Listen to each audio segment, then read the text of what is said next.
two, 3 points. First of all, I liked the film because it's technically very good and it's engaging. But I have seen a documentary in YouTube done by BBC on the same topic, and it was like also same duration, almost 1 hour.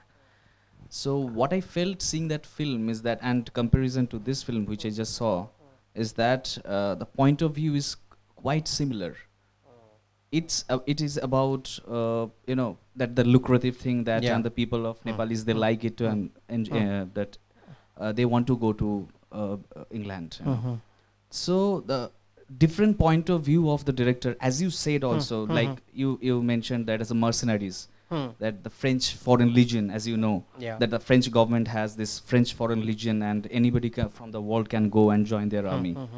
So different countries have their mercenaries, and so that's a very interesting point of view that I heard from you. But as a documentary, and which I saw before this, is quite on the same track and the same, it's going to the same direction.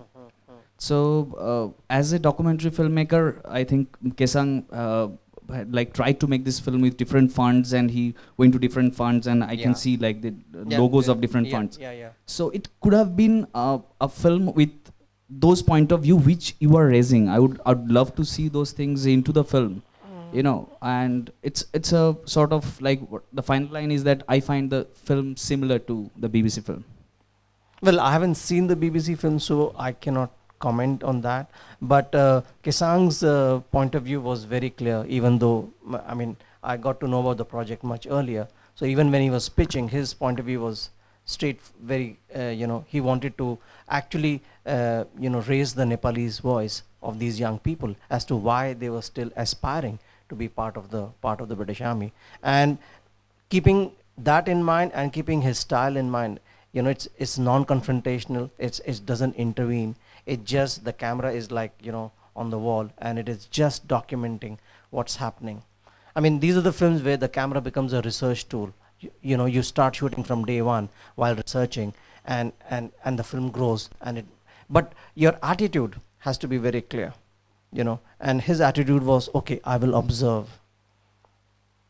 For me, that's very interesting. And the way he's intercut with the archival footage, I think that says a lot.